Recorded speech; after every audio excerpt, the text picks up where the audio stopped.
Bonjour à toutes et bienvenue sur Bombe Inspirante, la chaîne des femmes qui veulent se construire des vies sur mesure. Dans la vidéo d'aujourd'hui, j'ai envie de vous parler de, priorité.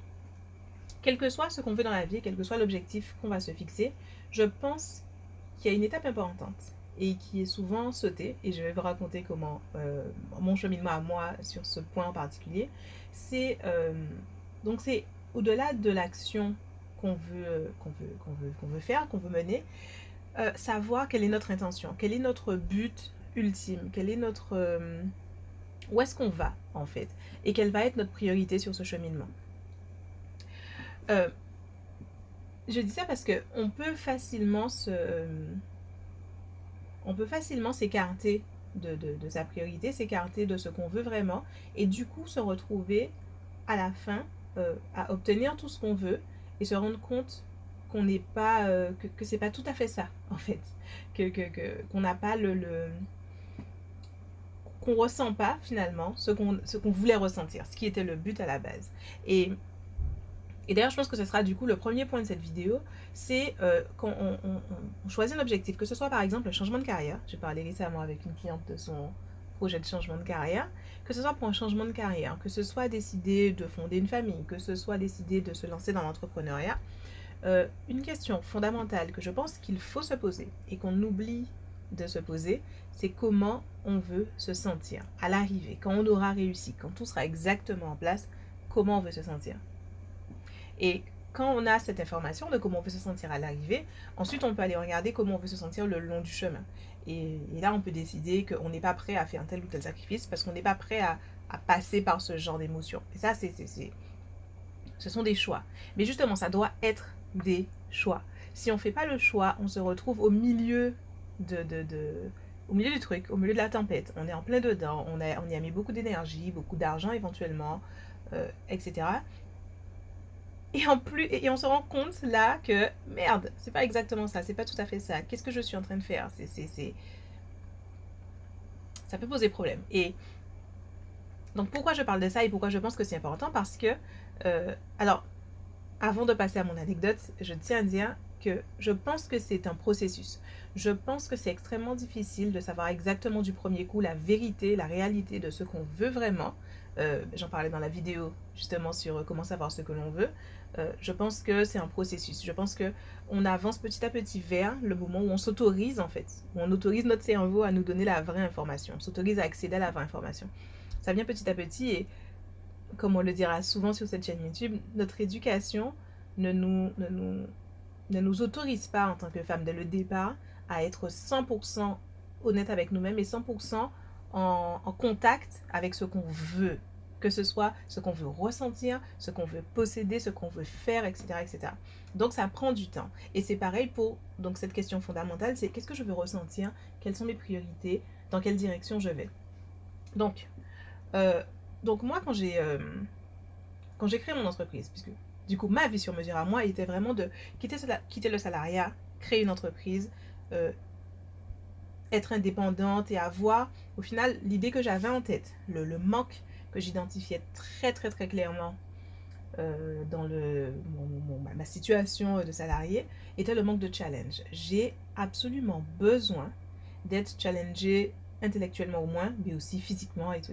J'aime sentir que je peux me donner à fond dans un projet. C'est-à-dire vraiment devoir tout donner, tout déployer. De ne jamais avoir, j'aime ne pas avoir la possibilité de me reposer sur mes lauriers. Et il me faut ça. Si j'ai pas quelque chose au quotidien qui me donne l'impression de tout donner, je déprime. Je dessèche un peu. Et d'ailleurs, une des raisons pour lesquelles je crée cette deuxième chaîne YouTube, c'est parce que mon projet entrepreneurial actuel et ce que je crée autour de ça actuellement, je suis arrivée à un stade où le challenge intellectuel, mental que ça pose n'est plus aussi important, n'est plus aussi intense. Et donc, j'ai envie d'avoir autre chose, un autre vecteur de stimulation. Voilà, d'avoir autre chose dans lesquelles je peux me sentir stimulée à la fois créativement et intellectuellement et faire des choses différentes. Donc j'ai besoin de stimulation et j'ai quitté le salariat avec cette idée spécifique en tête. Je veux avoir la liberté, je le formule exactement comme ça, je veux avoir la liberté de me donner à fond dans ce que je fais au quotidien. C'était tout, c'était clair et c'était net. Donc j'ai quitté mon entreprise et j'ai commencé à me donner à fond dans mon entreprise. Et au bout de quasiment 1 an d'existence de mon entreprise, j'ai réalisé que bien que j'avais cette opportunité de me donner à fond, et j'adorais ça, vraiment, le rush, l'adrénaline, j'ai jamais été aussi heureuse de ma vie que littéralement ce moment-là où je me donnais à fond, que ce soit la période d'avant création d'entreprise ou la période pendant ces premiers mois de création d'entreprise. C'était vraiment le niveau de bonheur très très haut au plafond. Mais au bout d'un moment, vu que j'avais du mal à faire décoller mes ventes, euh, j'ai commencé à ressentir donc un manque qui était du coup le manque de confort, de sécurité. Et il a fallu que je passe par ces différents mois à faire ce que j'avais à faire, etc. pour arriver face à oh mon Dieu, mais en fait j'ai besoin de sécurité et il faut que j'y travaille. Et ça peut paraître complètement con. On peut se dire Maëlle, mais comment t'as pu passer à côté de ça? Mais le truc c'est que justement mon besoin de sécurité avait été tel qu'il m'emprisonnait dans le salariat.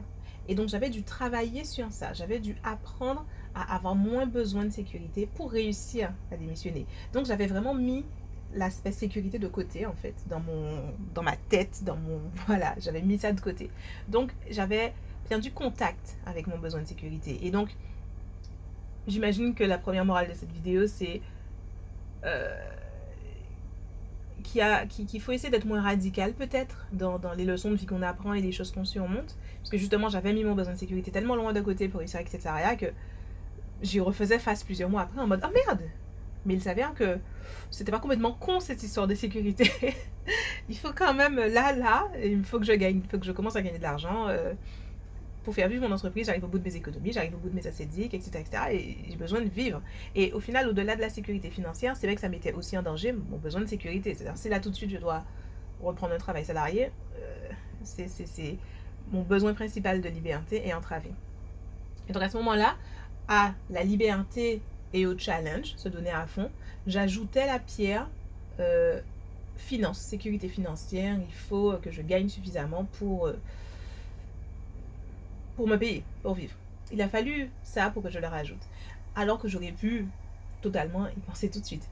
Ensuite, plusieurs mois après ça, donc j'ai commencé à apprendre, j'ai cherché comment faire décoller mon chiffre d'affaires, etc. J'ai trouvé comment, c'était réglé. Ensuite, est venue une période comment ça s'appelle? De rut, c'est le seul mot qui me vient, où j'étais beaucoup moins stimulée, j'avais beaucoup moins de plaisir chaque jour à faire ce que je faisais. Parce que pendant plusieurs mois, puisqu'au final, alors pour remettre dans le contexte, j'ai créé cette entreprise parce que j'avais quelque chose à transmettre.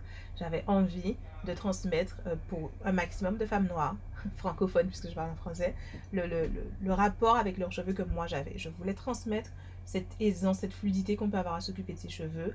Je voulais transmettre le plaisir qu'on peut avoir à avoir ses cheveux s'épanouir, pousser, prendre du volume, être beau. Je voulais transmettre le plaisir de se sentir belle avec ses cheveux crépus et dépasser tous les traumatismes qu'on peut avoir. C'est une histoire très commune chez les femmes noires avec ses cheveux. Et donc, c'était mon intention et c'était la totalité de ce que je faisais finalement. Et donc, l'aspect financier, vraiment faire mon entreprise gagner de l'argent, avait été un peu mis de côté.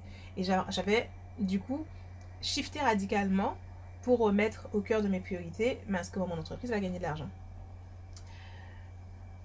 Et ça m'a asséché créativement. Et j'ai dû me rendre compte à ce moment-là que, oh merde, j'ai besoin aussi de me sentir créative.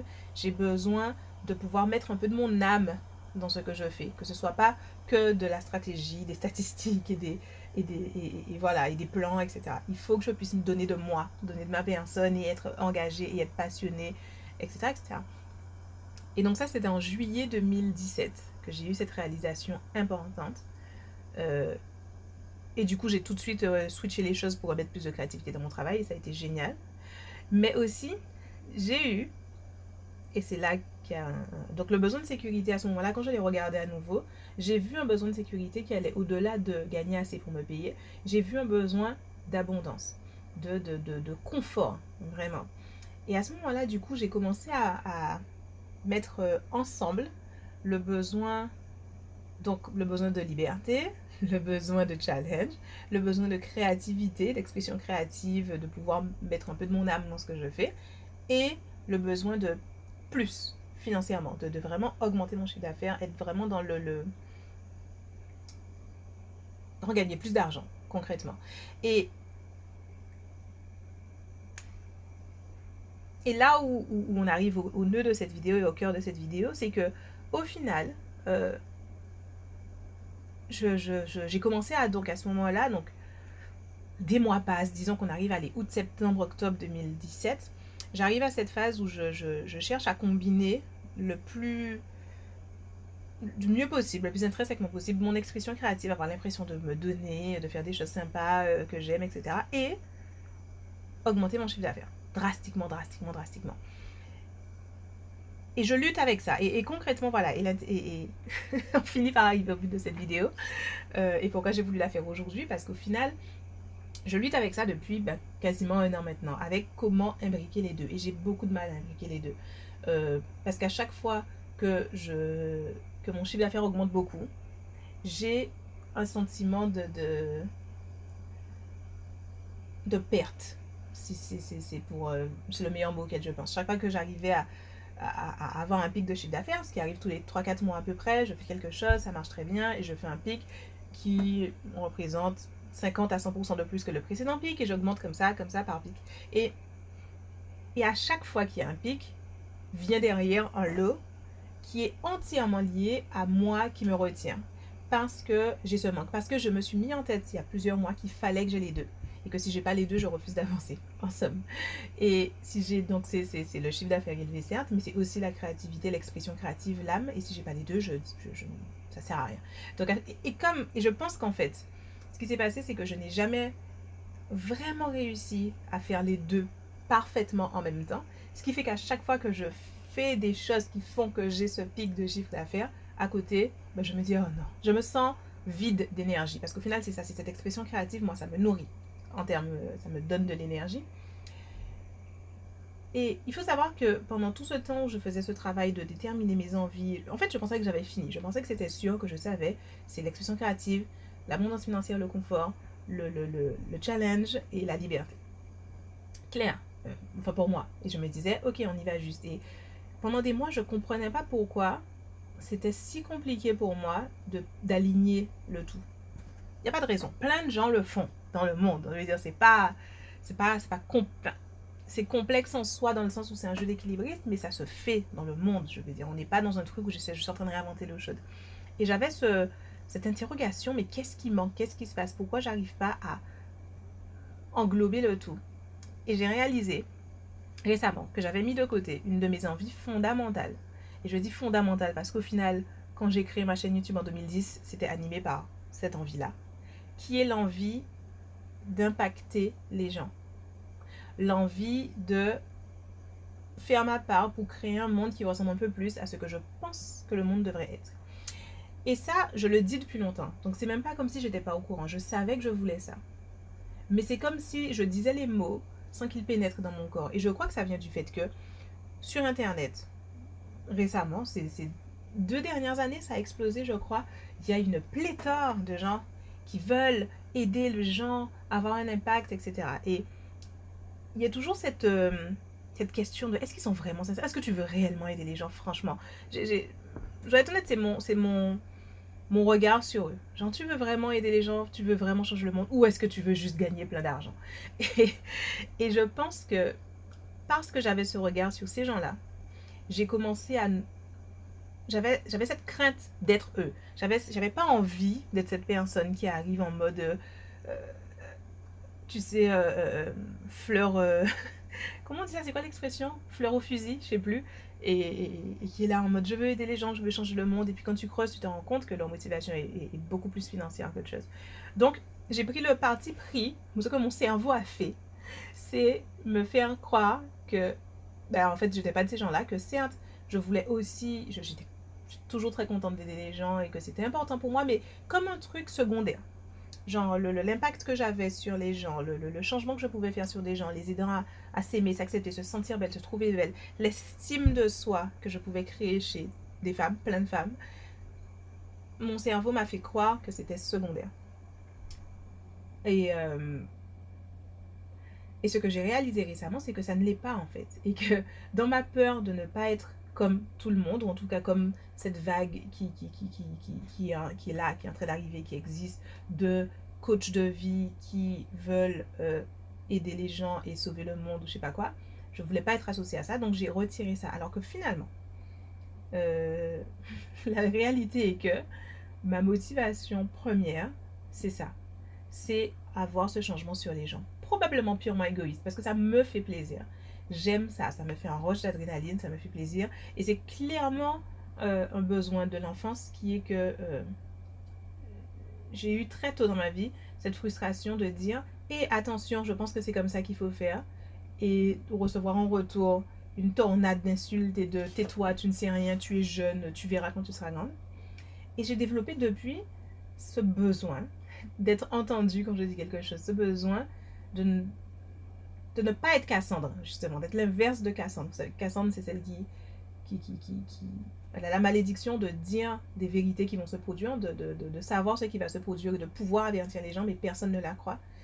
Et j'ai ressenti ça dans mon adolescence, vraiment. Et ensuite, la vie d'adulte est venue et j'ai pu prouver que non, j'étais pas complètement stupide parce que j'avais 13 ans. Regarde, c'est exactement comme ça que je vis ma vie. Bref. Et ça m'a traumatisée, clairement. Et j'ai ce besoin que du coup, je fais cette vidéo pour me forcer à l'accepter, à le dire publiquement et à être à l'aise avec. J'ai ce besoin d'impacter les gens, d'être entendu, d'être écouté. Et si je dis, hé, hey, regardez, il y a un requin là-bas, qu'on m'entende et qu'on m'écoute. Et quand j'ai créé ma chaîne YouTube sur les cheveux crépus, c'était exactement ça. Parce que dans la vraie vie, quand je disais les cheveux naturels, nanana, ce que je recevais, c'était surtout arrête de nous juger, tu sais pas de quoi tu parles, etc., etc. Donc j'ai créé une chaîne YouTube pour pouvoir en parler à des gens qui veulent bien écouter. Et dans les faits, c'est ma vraie priorité. Si je n'ai pas ça, si je ne suis pas en train d'activement donner de moi pour insuffler du changement, créer du changement, enclencher du changement pour les choses que je crois savoir vraies. Au final, il y a aussi beaucoup de... il y a une forme de narcissisme là, c'est que je crois que j'ai raison. Sur au moins les choses sur les choses dont je parle, je crois que j'ai raison. Je ne prends pas le micro pour parler de choses dont je ne suis pas sûre. Je ne prends pas la caméra pour parler de choses sur lesquelles j'ai moi-même une incertitude. Je prends la caméra pour parler de choses auxquelles je crois avec toutes les cellules de mon corps. Je prends la caméra pour parler de choses vraiment pour lesquelles il n'y a absolument pas moyen que tu me déstabilises dessus. Genre, j'en suis certaine. Ça m'arrive souvent en plus sur ma chaîne cheveux que des gens viennent me déstabiliser. Oui, mais tu dis aux gens de faire ça, mais nanana. J'ai toujours une réponse et tu peux pas me coincer dans un faux semblant parce que je suis sûre de ce que je dis. Je crois fermement dans ce que je dis. Il n'y a juste pas moyen de me déstabiliser. Et quand je suis dans ce niveau de certitude avec quelque chose qui, je pense, améliore la vie des gens et va faire du bien, alors il faut que je le partage. Et c'est important pour moi de le partager, c'est important pour moi de le véhiculer le plus largement possible, que ça sorte de moi et que ça aille dans le monde et que je vois l'impact, le résultat concret que ça donne chez les gens. Et ça revient donc au cœur de mes priorités, je l'accepte, je l'assume et c'est extrêmement effrayant parce que, comme je le disais dans la vidéo sur la confiance en soi, que j'ai faite il y a quelques jours, quand on fait face à son vrai objectif, qui est vraiment ambitieux et qui nous tient vraiment à cœur, alors on commence à trembler. Alors on est dans un vrai test de confiance en soi. Et c'est dans ces moments-là qu'on se retrouve à devoir monter un niveau dans la confiance en soi et dans son estime de soi et dans ce qu'on croit qu'on peut accomplir. Et donc, je suis exactement prise dans ce challenge et je trouve ça extrêmement intéressant parce que quand j'ai fait face à ça, ça m'a fait très peur tout de suite. J'ai passé 2 jours avec une énorme boule au ventre et entièrement terrorisée à l'idée de maintenant mettre mon vrai focus là-dessus. Parce qu'il faut savoir que ne pas réussir quand toutes ces années de coaching capillaire que j'ai faites, j'ai eu souvent très très mal à chaque fois que quelqu'un a du mal avec ma méthode, n'y arrive pas ou Ça, c'est le plus dur parce que la personne m'a fait confiance et n'y arrive pas et je me sens personnellement responsable et c'est compliqué. Mais aussi quand des gens viennent te critiquer, mais directement critiquer tes intentions, critiquer ce que tu fais finalement dans le monde, c'est difficile. C'est un peu comme si finalement tu mets ton cœur hors de ton corps et tout le monde peut faire ce qu'il veut avec. Et tout le monde peut balancer des fléchettes, tout le monde peut piétiner, tout le monde peut envoyer des pierres. Et ça, c'est très inconfortable et désagréable et pénible. Et je ne voulais pas, je pense qu'au final, c'est ça, toute cette année à lutter avec mon alignement, au sens qui me rendrait parfaitement heureuse dans la façon dont je fais mon entreprise. C'est finalement ça, c'est cette non-envie de m'exposer à cette vulnérabilité-là, en fait, et de me protéger, en fait. Tout ça s'arrête maintenant, je suppose. Donc voilà, en tout cas, ce cheminement que j'ai par rapport à vraiment savoir ce que je veux ressentir, ce que je veux faire, quelles sont mes priorités, me donne vraiment envie m'a donné envie de faire cette vidéo et d'alerter sur quand le fait que quand on passe du temps à creuser sur ce qu'on veut, c'est vraiment important d'y passer. Et donc, je fais cette vidéo parce qu'au final, moi, face à ça, après 1 an, donc concrètement, j'ai vraiment commencé à regarder, à creuser très intentionnellement sur ce que je veux, mais au sens, pas en surface, vraiment au fond, à creuser pour trouver le cœur, la racine de ce que je veux. Il m'a fallu 1 an pour arriver à la vraie racine et à la ressentir et à la prendre vraiment à cœur et avec mon âme et me dire ok, c'est ça que je veux et ok. J'ai perdu le sens de cette phrase, on va reprendre. Disons qu'en gros, je fais cette vidéo pour vous. Je pense que ce que je veux dire, c'est travailler là-dessus. C'est important, travailler là-dessus et n'ayez pas peur. Je crois que c'est important d'être prêt à se confronter à des choses compliquées. Dans mon cas, j'ai repoussé pendant 1 an le fait de me confronter au fait que si je mets en première ligne, en première priorité, le fait, l'impact que je vais avoir sur les gens, aider les gens, le changement que je vais pouvoir faire, alors ça me met dans une position très vulnérable, ça me met dans une position attaquable, entre guillemets, ou en tout cas, c'est pas comme quand tu portes une armure de fer et quoi que les gens disent, ça ne t'atteint pas, tu t'en fous. Parce qu'au final, du moment où tu décides que tu veux vraiment aider, tu t'en fous plus en fait. Et c'est compliqué. Et donc, il m'a fallu du temps pour arriver à faire face à ça. Et je pense que du coup, ce que je veux, c'est vous encourager à éventuellement apprendre de mes erreurs. Et si vous avez l'impression qu'il y a quelque chose sur lequel vous avez une attitude de dénigrement, un peu comme moi, donc avec toutes les personnes qui disent je veux aider, si vous avez cette attitude de oh, please, ce qui vous fait lever les yeux au ciel, ce qui vous fait faire pfff, ça, regardez là. C'est pas normal. Si ces trucs-là qui nous déclenchent quelque chose, qui créent en nous une petite émotion désagréable, négative, de jugement, il y a une raison pour ça. Il faut aller regarder à cet endroit-là, parce que là se trouve probablement quelque chose d'important pour vous. Voilà, c'était ma leçon du jour, un peu longue, je m'en excuse, mais j'espère que ça vous sera utile, j'espère que ça aura été intéressant pour vous et que vous pourrez regarder honnêtement et sincèrement au fond de vous, qu'est-ce que je veux vraiment. Et je suppose que donc le premier endroit où commencer, c'est qu'est-ce qui vous fait lever les yeux au ciel. Quand vous voyez des gens parler sur internet ou faire ce qu'ils ont à faire, qu'est-ce qui vous fait lever les yeux au ciel? Qu'est-ce qui vous donne envie de laisser un commentaire haineux? Même si je sais que vous ne le laissez pas parce qu'on est entre gens intelligents et bien pensants et qu'on ne va pas laisser des commentaires haineux, n'est-ce pas, aux gens sur internet parce que à quoi bon? Mais en tout cas, même si vous ne laissez pas le commentaire, mais qu'est-ce qui vous fait penser des choses négatives et désagréables? Qu'est-ce qui vous fait lever au ciel? Qu'est-ce qui vous fait bouffer? Creusez là-dessous. Et dites-moi en commentaire ce que ça vous inspire. Je vous dis à bientôt pour la prochaine vidéo. Ciao.